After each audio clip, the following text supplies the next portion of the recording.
Hello, friends. I am Chevy. Welcome to my shed. How are you today? How's life in your world? How's things where you are? I hope it's fantastic. It's a gorgeous day here today. And I told you yesterday I had the day off, so I've been down here working for a good portion of the day. But I have to go take care of some family stuff, so I can't continue. So I got to the point where I put third coat of finish on the router table top. First coat of finish on the door, which I'll show you. Remember I said I was going to cut some holes in it. These are ventilation holes because this will have my 4-inch dust collector hooked up. And while there is some gap, it's not enough. Restricting airflow means that it's not going to suck dust out of here. So I put some air holes in the front to help clean that up. I also trimmed the door just ever so slightly, like maybe a 1/16 of an inch off the door all the way around, so that it'll fit in the frame a little better. I set to mocking up how these inset door hinges work. I've never used these. Remember, I went through 2 or 3 sets of overlay hinges trying to find some that would fit, and finally just decided, well, I had already edge banded the whole thing, so why not just inset everything? So I bought 4 of these inset hinges. These are from a company called Berta, I believe, and they work wonderfully. It swings out real nice. It's soft close. These are the clip-in style, so it's real easy. It's real easy to mount these plates, set them back the correct distance, and then just snap this on. So I think that's going to go really, really well once it's time to put these on. Right now I am working on, well, today, besides this experiment, which, thank you, Jonathan. I honestly was just going to kind of go for it.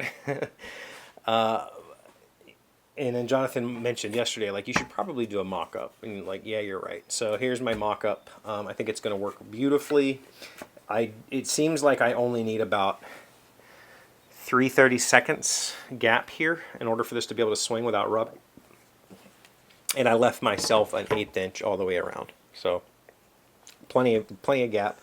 These are lots of adjustments, so I can fix how this hangs pretty easily. Pretty excited about that.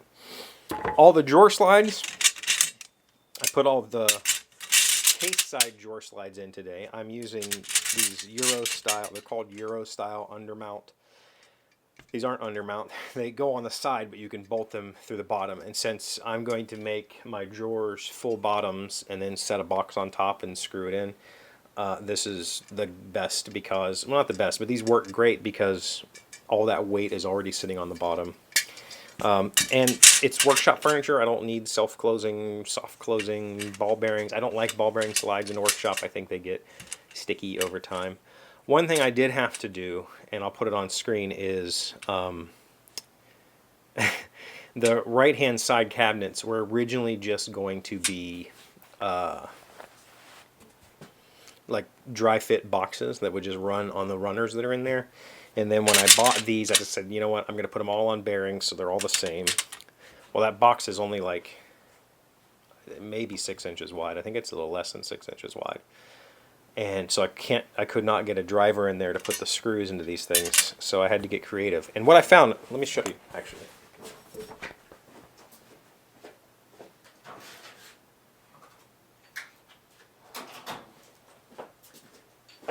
I forgot I had this tool, and I'll show you this tool in a second, until I went to my toolbox to grab a stubby screwdriver. These, I used to be a mechanic, and stubby screwdrivers are super important when you're doing mechanic work. There's all kinds of tight little places you have to get into to manipulate screws. But I forgot I had this little setup, and I don't know where this came from. I'm pretty sure this came off of one of the tool trucks. If you don't know, mechanics tool trucks like Snap-on, Mac, Cornwell, I'm sure there's other ones. They are trucks, these independent contractors who come to your location and sell you tools, and they're very high-end tools. They're selling you, a ratchet's going to cost you $50, whereas you can go to Sears and get one for 10.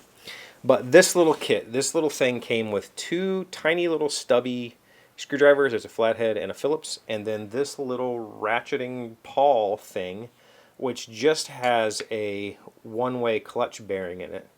And so you can use this to loosen and tighten. This was clutch in putting those things in. I was able to put this down in there, push pressure against this side, and just basically ratchet them into place. And that worked out really well. Rest of the drawers, I was able to get my screw gun in. It took me half the time to do the rest of the drawer slides as it took me to do the first 4, just because I didn't plan that out very well at all. But I got it all together. I'm going to put more finish on this top today. And then probably going to do, I'm probably going to do 6 coats on the top and maybe 3 on the door front. And then I need to make matching door fronts for the other top pieces. The bottom drawers, I believe I'm just going to do solid panels. So it'll be like the nice framing panel for the top drawer pieces or doors or whatever. And then it'll be solid fronts for the bottoms, so it'll be a nice little look, I think. It's been fun. It's been interesting to spend some time down here again. It has been, it's been 6 weeks or something since I've spent time down here seriously, so it's been really good to just come down here, get some work done, and relax. But I gotta go take a kid to the doctor and go see soccer and, all these things going on. So I'm gonna go take care of that. Thank you for being here as always. Thank you for liking, commenting, subscribing, being amazing friends, wonderful people. I really appreciate you, and I'll see you again tomorrow. Today's word you should know to sound smart is manifest destiny. It is a noun meaning an expansion into foreign lands, justified as being necessary or benevolent. It is not greed and ambition that makes wars, it is goodness. Wars are always fought for the best of reasons, for liberation or manifest destiny, always against tyranny and always in the best interest of humanity. James Garner, The Americanization of Emily. Manifest destiny, M-A-N-I-F-E-S-T space D-E-S-T-I-N-Y.